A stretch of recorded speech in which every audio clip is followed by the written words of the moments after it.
Kev, do you want to give Mr. Malcolm Monroe II a call? Yes. Hey, what's up, brother? This is Drew Skills giving you a call, my friend. You're on the Undisputed Wrestling Show. I got a co-host with us, Zane Paisley, and Q-Ball Carmichael, and Will Huckabee's here with us tonight. Hey, what's up, guys? Thanks for having me on tonight. I appreciate it. Right on, brother. How you doing? I'm doing good, bro. What about you? I'm doing great, man. I'm doing great. We got you on the Undisputed Wrestling Show, man, and if you don't mind, tell us, to our listeners a little bit about you and how you got started in the wrestling business. Of course, if you don't mind, you can go back as far as talking about Sweet Daddy, man, and how you broke in. Well, I am the most dangerous man in Michigan, the DBA.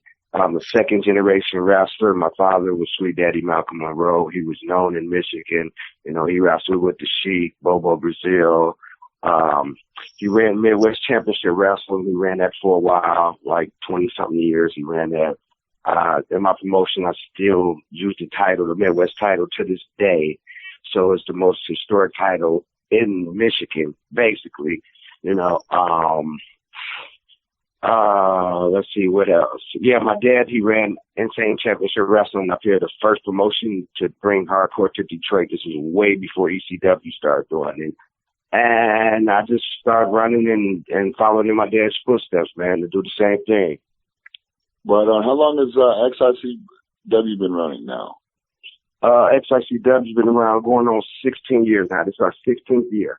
Wow, that's crazy, bro. That's awesome.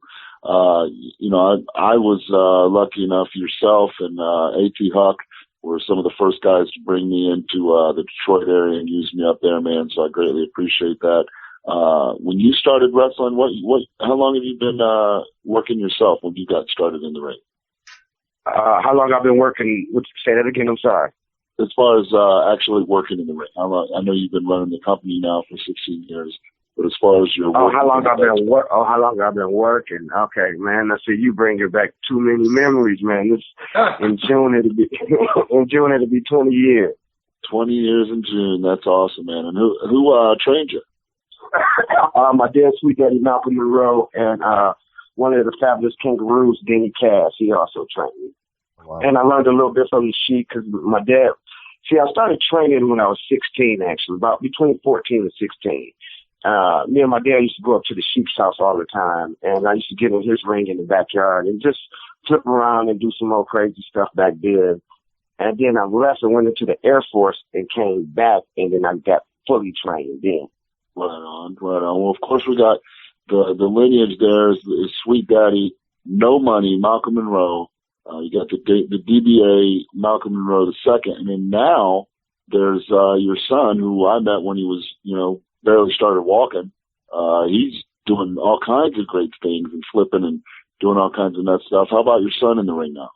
Yeah, WM3, you know, Malcolm Monroe III, you know, he's the third generation wrestler. There's none here in Michigan that we know of, third generation wrestler. He's been working for about 2 years now. You know, he's been coming along, you know. We have been tagging up lately. As you know, me and him, when we first started tagging, we wrestled the Soul Shooters, you know. We wasn't that good as a team, but it's been like over a year now. And, you know, we consider ourselves one of the best tag teams, so we will be locking it up with the Soul Shooters real soon. That sounds great, baby. That sounds great. I'm going to kick it around the horn here to some of my co-hosts. Q-Ball Carmichael, we got Malcolm Monroe II on. Hey, Malcolm, how are you? I'm all right, Q-Ball. How's it going, brother? It's going really well. Yeah, you know, I think people sometimes don't understand that back in, you know, the days when they ran the Cobo Hall up there and the Sheik was on the show and your dad was on the shows and, you know, that Terry Funk would go up there. I mean, there was some hardcore stuff going on up there before anybody came out with it on the East Coast, man. It was brutal. So, you know, congratulations. Of course, your pop started Insane Championship Wrestling, right? Yes, he did. Yeah. Him and A.T. Huck started it together. Yeah, and you know, that was really, because I'm very familiar with it because I'm sort of, I don't want to say I'm a historian, but I follow, you know, I was trained by Luthez, so I follow a lot of the stuff that happened before me, because if it wasn't for those guys, you know as well as I do, we wouldn't be here. So, you know, exactly. I try to study that stuff, but you know, I mean, that was years before ECW came out, and your dad and his promotion was doing it up there. And, you know, to me, it's exciting to talk to a guy like you because of the lineage and the history. And now your son, third generation wrestler in the family. I mean, you know, that happens very rarely at all in the whole world of pro wrestling. So, you know, to me, that's something, and I can tell by you talking about it, you take great pride in it. And well, you should, you know, because it just honors, you know, not just your dad, but now it honors you with your son in it. And, you know, it's an amazing thing. I hope for great things from him. And, how often do you guys, I know you've been running a long time up there. How often do you run? We run at least once a month. We're starting to run, twice a month. We're starting a new project up here starting in March called XICW Proving Ground, where we're using a lot of the younger guys around to build them up. So when I do leave this world, our company will be straight where we can have talent coming in and out. And that's one of the things we're doing. So we're about to start running twice a month. Wow. And you've been running this for 16, 17 years, right? I mean, a long time. Yeah, 16 years. We're the longest running promotion. We're the longest running promotion in the Detroit area, period. We outlasted big time wrestling. They haven't ran this long. And I really take that to heart because I used to be around big time wrestling. I used to be in the locker room back then with the Sheik and all of them. And for us to be the longest running promotion, I really take honor, and I'm grateful for that. Oh yeah, you know, that's something to definitely be proud of. And you know as well as I do, if you go around the United States, there's not but a handful of promotions that have consistently run for that many years anywhere in the United States, much less just in Michigan. I mean, that's a long run. How many in that time? How many have we seen come and go? Thousands. Thousands of them come and go in 16 years. Yeah, it's crazy. So to be out there for 16 years, man, you're doing something right. And, you know, for me, I mean, guys like us who got trained, I've been in it 33 years. I started in Hawaii at Peter Maivia's, and then I worked for 5 years. And then for some crazy reason, I decided to go to train with Luthez for 8 months. And I guess I wanted to get stretched. I don't know. But, you know, for us guys that were trained, you know, you by your dad to go back 20 years. I mean, Drew's been in a while, but he got trained old school too. You know, there's a certain brotherhood there. And, you know, when I hear a story like that, it makes me proud to be in a professional wrestling business with people like you and your father and your son and what everybody's done. So, because that's the true brothers in the business. You know, there's guys that get half trained and don't get trained, to get internet trained, and they don't fall into the brotherhood that we talk about, man. So, you know, congratulations on all the success you have. What do you see 5 years down the road with your promotion and what you're doing? Well, it's getting bigger now. You know, like I said, we're about to start running twice a month. So we're doing like 25, I think we're doing 25, 26 shows this year. So in 5 years, hopefully we're running every week in 5 years. Right. That's fantastic. I mean, you know, I don't think people understand. You know, I've ran 146 shows. I don't think people understand, you know, how difficult it is to run a show every month, much less every 2 weeks and then every week. And, you know, I think it's a testament to the longevity, but also to the quality of guys that you use and the smart way that you promote, that you're actually, you know, after 16 years, you're jumping up to twice a month. And by 20 years, you'll probably be doing, you know, once a week. I mean, there's not many promotions that can do that in this day and age. So hats off to you, man. It sounds fantastic. Now, do you have any kind of training center or school up there? No, one of the guys I work with, Truth Martini. I just recommend his school. I don't have a school. Yeah, I recommend Truth Martini, the House of Truth. That's the school that I recommend up there. Yeah, that's where what's his name? And Legion came out of Chris. He trained up there with Truth. And Chris. Yeah, and I've wrestled him. He's a fantastic. I really enjoyed it. Big guy, and you know, and So Truth has put some guys out there, and Truth I've known him since he was the Jackal in WWE. I was up there from 96 to 2000. He was up there back in the early part of probably 96, 97. He was up there, and I've known him a long time. And he's got some longevity, man. He stuck around, but he also, and I think people that don't know him and see his persona don't understand that he was actually an extremely good wrestler until he broke his neck. I mean, he was phenomenal. And, he brings that to the training. So, you're using guys that come out of that school and sending guys there. I mean, that's a feeder system for you right there without having the headaches of running a school. So that's the best of both worlds. And, if Truth trains them, they're going to be done right. So it's a beautiful thing. Exactly. Yeah, he had a lot of guys come out of the school. Oh yeah, absolutely. I mean, he's phenomenal. I talked to him when I worked Malice the first time a couple years ago. I gave him a call and I said, "Hey, he's trained with you. He's pretty good." He goes, "Hey, he's still green. Go out there and teach him some stuff." I said, "Okay, I will." Fantastic. And we went a 30-minute time limit draw, and he really held up his end of the bargain in that, man.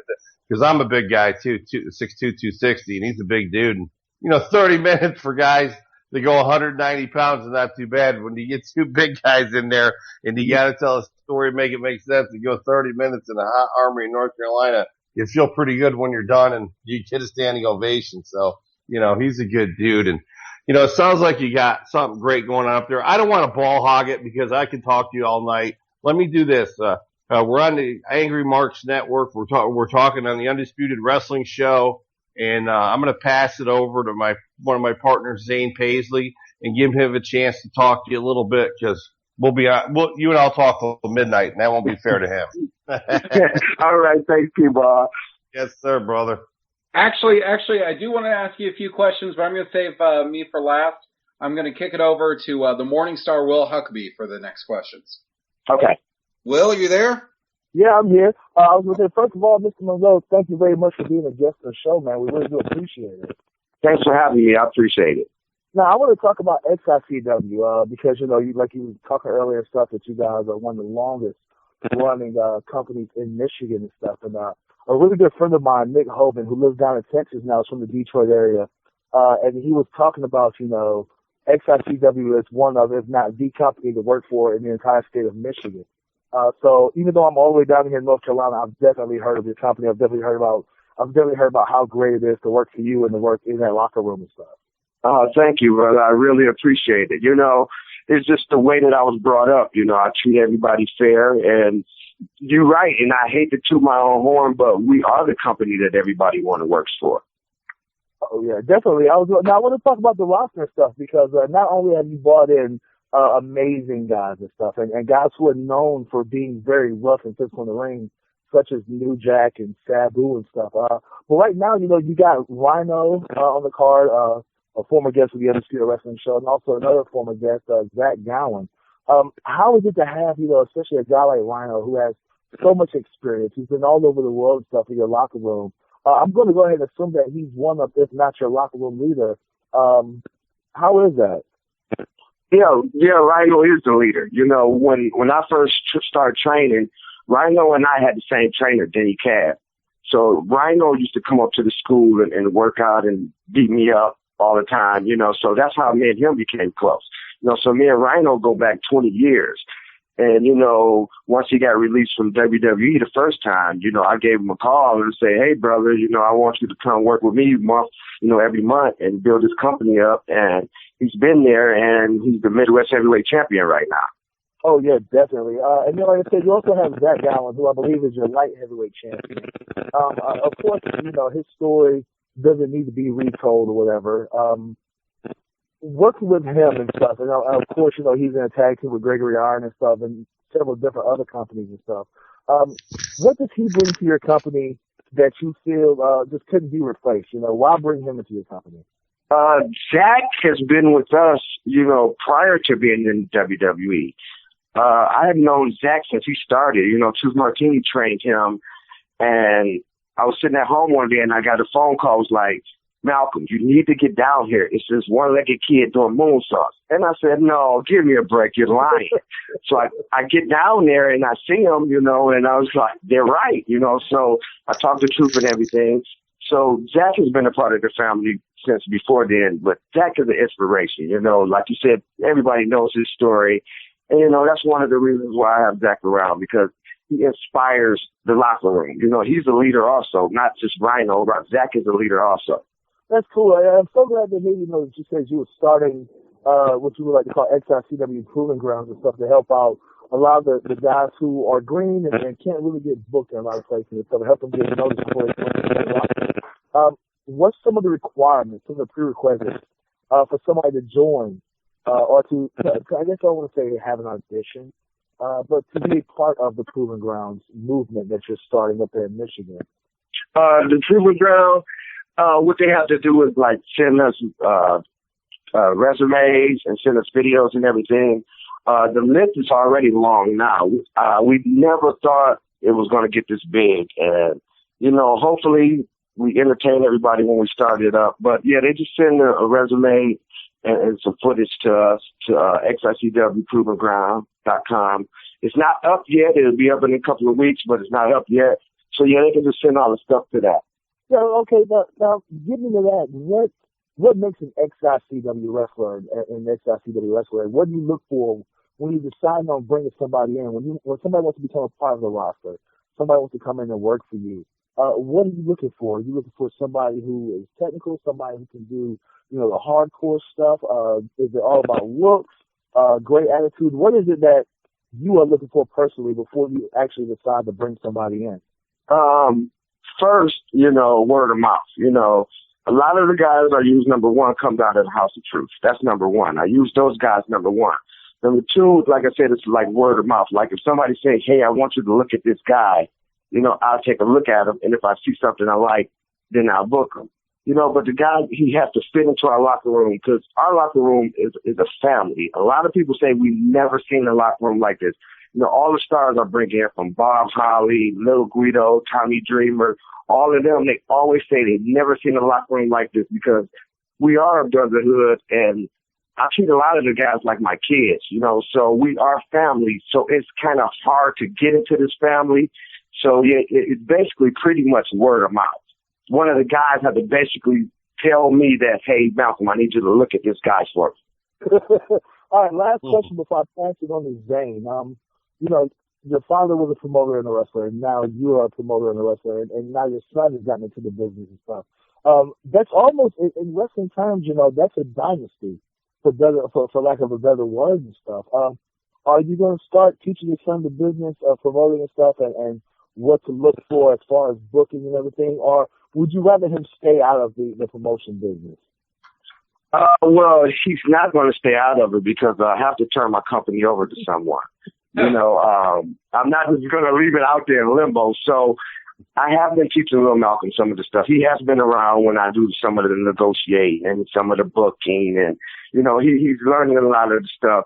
Some of the stuff that my dad didn't teach me at an early age, I learned that I'm not going to do that to my son. I'm going to show him stuff. You know, because back then, you know, it was a tight-knit group in wrestling in the 70s and 80s and 90s, and they didn't want to let everything out. So I didn't learn that much from my dad, you know, and then I'm not going to do that to my son and just leave him a company wide open like that. So he's learning every little thing, and he even helped me with some of the booking. He told me to look at guys, and that's how I book guys. All right. Well, I'm going to go ahead. Go ahead, Zane. Thank you so much, Will. This is the Undisputed Wrestling Show. We're talking to DBA, the best in Detroit, Malcolm Monroe II. Thank you so much for coming on with us. First thing I want to ask you, how can our listeners follow what's going on at XICW and see what you're up to? First, they can follow my page, Malcolm Monroe II.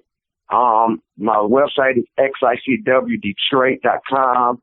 Twitter is XICW. I don't play with that Instagram and all of that stuff. I'm really not into social media, so those are the ones that I have, the Facebook and the Twitter and the website. And coming up on Sunday, February 21st, early bell time, 1:30 p.m. at the Clay Township Park in Clay, Michigan. You got Winter Slam 2 coming up. and I know you're bringing in Rhino and Zack for that show.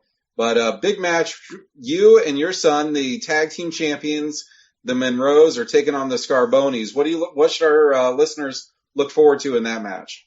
Well, we have been battling with Scarboni all over the Midwest actually since my son was like 14. He had his first match like at 14. And we've been battling with Scarboni since then. So it's been like 5 years. So the Scarbonis always give us a good fight. And if people are looking for a fight, then they want to come to the winner's slam. Excellent. Now, are you familiar with Joey Kid Owens and his son, Jonathan Lone Wolf, here in Indiana? No, never heard of him, no.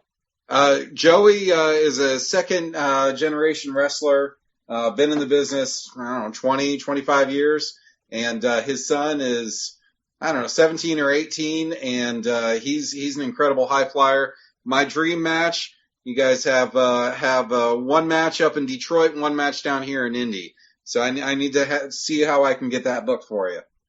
Well, let's set it up. We already took on Ohio's father and son. We beat them up a couple of weeks ago, so we wouldn't mind beating up the father and son from Indiana. We can beat up father and sons in all 50 states, and then we'll be the father and son champions of the U.S. How about that? I love it. That would be amazing. Drew, we need to set that up, okay? Now Drew's told this story on this show before, and so I'm going to kick it over to him, but he's told us about wrestling up in Detroit and getting attacked by a woman with a hammer. Can Drew, can you expound on that? And I want to hear what Malcolm Monroe II's part in that was. Well, Malcolm, of course, was there. I don't know if you remember Malcolm. I can't remember. I think they called her something. The crazy lady who sat behind Joey Bag of Donuts. It was when the Pacers did the thing with the Pistons. We went out to the DJ booth and cut the promo, and the chick brought the hammer out of her purse and blasted me in the back. Oh, tell me what was her name? Oh, Tony, and it was my friend Tony, and I can't remember her name. I think it was Cheryl. She was crazy as just crazy as hell. So crazy as hell. She was going to try to kill me with a hammer. I remember what you talking about. She used to carry that hammer for a long time, and then she ended up getting a gun. Well, I'm glad she only had the hammer when I was there. But crazy stuff going on in Detroit, man. I love wrestling in Detroit. I'm happy to be going back up there, and XICW is doing great things. People are hearing about it all over the country, and your dad was always known for a guy who would give starts to people like, Edge and Christian and Rhino and Joey Legend and guys like that. And you are now, doing the same as Zack saying. Anyone that's anybody who's wrestled in the region has been through XICW, from, Zack to Alex Shelley and Chris Sabin to Truth and Jimmy Jacobs. Just everyone's been through there, man. And I'm glad and happy that we've had you on the show today. You're one of those guys, man, like he was talking about, the Brotherhood and the guys who, Malcolm's always one of the guys who put us up, man. He'd bring us to Detroit, just like you were talking about earlier, Q. We never had to worry about a meal. We never had to worry about someplace, comfortable to lay our heads. Malcolm's been taking care of me for years, and I love you, brother. Thank you so much for coming on the show tonight. Hey, Malcolm, I've got one quick question for you. Did Brian Danielson ever come through there? Brian Danielson, he came through. A.T. Huck used to bring him in. I wasn't running with him and my dad when they brought him in, but yeah, he did a couple of shows up here, but not through XICW. Okay, all right. I didn't know if you had any memories about him since he just announced his retirement last night. No, I wasn't around it. I think I might have been in the Air Force when they was bringing him in. I think I was in the Air Force. I was on those shows with Huck, and he would bring in, Brian Danielson, Chris Hero, a whole bunch of people. And I'll never forget, it was one of the funniest things in the world. We sit back in the back and we argued and went back and forth for probably 20 minutes about who had prettier feet, Brian Danielson or Nigel McGuinness. Very, very hilarious conversation. But, like I said, Detroit, you can't talk about Detroit wrestling history without talking about you and your dad, man. And really appreciate you coming on, bro.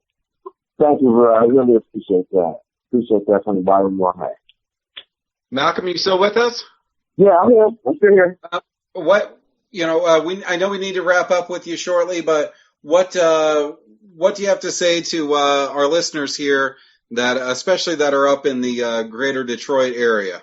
Well, for your fans in the greater Detroit area, they should already know about Extreme Intense Championship Wrestling. Like, if they don't, then they need to come check us out February the 21st in Algonac. February the 28th, we'll be in Clinton Township. And then March the 12th, we'll be best in Detroit. We have EC3 on that show. Who else is on that show? EC3. I can't even think. I know Rhino, Zack, and there's another name on the show that I can't even think of right now. But Drew Skills. That's exactly who it is. Oh yeah, Drew Skills is on that show. He's making his return to Detroit on that show. I forgot all about it. Thanks for reminding me. How you gonna forget me, brother? How you gonna forget me? I'm sorry. Oh, and NXT star Tommaso Ciampa. That's who the other person is. That's what it was. But yeah, it's going to be big things going on for XICW in 2016. So like I said, check us out at XICWDetroit.com, for all the information on us this year. It's going to be a great year. Excellent. Well, thank you so much for joining us tonight. We really appreciate it. And keep us posted on what's going on with XICW. All right, guys. Thanks a lot for having me. I really appreciate it. Thanks a lot. Hey, much love and respect, brother. All right. Love you guys. Thank you. All right, guys. Well, another great episode wrapping up. Next week, we do have TNA star Robbie E. will be joining us, and we're working on another very special guest coming up February 23rd. Thanks to Jeremy Seabolt from Smash Funk. We've got Demolition Axe and Smash going to be on. And also that night, we've got the NWA Pacific Northwest champion, the Gresham Savior Buddy Highway, is going to be on, who I personally delivered some athletic tape to a few weeks ago. March 1st, we've got War Machine, the ROH World Tag Team Champions. Rowan Hansen will be on with us with Wrecking Ball Legursky.